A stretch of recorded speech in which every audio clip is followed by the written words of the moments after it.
Una sa ating mga balita, siniguro ni Senate President Alan Peter Cayetano na aaksyonan nila agad ang articles of impeachment ni Vice President Sara Duterte sa oras na maitransmit ito sa Senado. Target naman niyang magkaroon ng caucus para mapag-usapan ang magiging proseso. Live mula sa Senado, nakatuto si Daniel Manalastas. Daniel, may impormasyon na ba kung kailan may tatransmit ang articles of impeachment sa Senado? Sarina, base sa huling pakikipag-usap natin sa Senate Secretary ay hindi pa na itatransmit yung articles of impeachment laban kay Vice President Sara Duterte. At katulad nga sinabi mo kanina, tiniyak ni Senate President Alan Peter Cayetano hindi maantala ang kanilang pagtugon sa impeachment sakaling umakyat na dito sa Senado ang impeachment laban kay VP Sara. Sabi ni Cayetano, forthwith ang kanilang magiging tugon at susunod sa kanilang mandato sa konstitusyon. Matatandang isa ito sa mga lumalabas na pagdududa kasunod ng palitan ng liderato kahapon. Pero sabi ni Senate Secretary Mark Leandro Mendoza, wala pang abiso sa kanila tungkol sa pag-transmit ng articles of impeachment.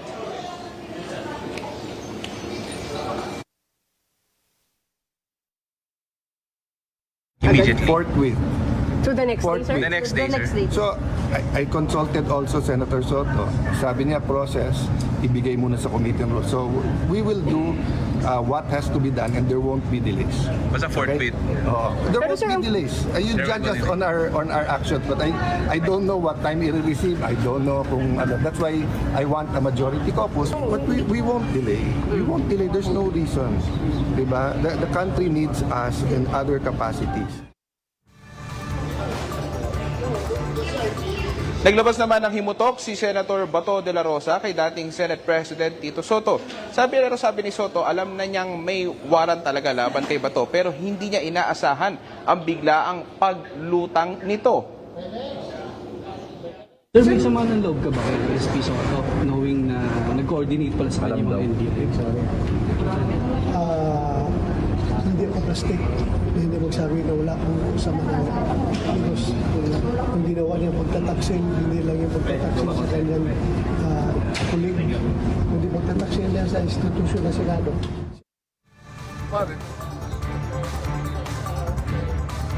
Hindi niya alam kung ano nangyari. Sino naman mag-aakalang dadating siya? Hindi ko naman alam eh.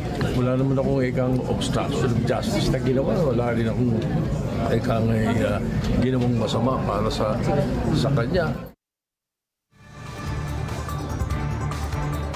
At sa rin nakasunod ng mga eksenang habulan, sakitan at iba pang tensyon na emosyon kahapon, ang ilang senador naglabas ng pagkadismaya sa mga nangyari.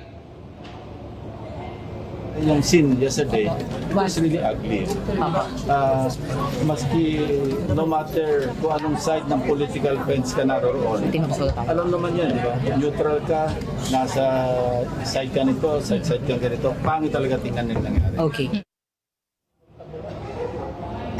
Talagang nakakalungkot at nakakahiya na marami ay pinagtatawanan ang nangyayari sa Senado kahapon. The Senate's going viral for the wrong reasons nga po. Sarina, mas mahinahon na ngayon ang sesyon. Dumalo pa si Senador Ronald Bato de la Rosa pero may ilang tanungan pagdating naman sa Senate rules. Samantala, Sarina, sabi naman ni Senator Jinggoy Estrada, wala pang final nga dito nga sa committee chairmanships pero aminado siya na hindi pa rin talaga stable ang liderato. Kasi going back sa Sarina, ang boto ng majority nasa 13 lang.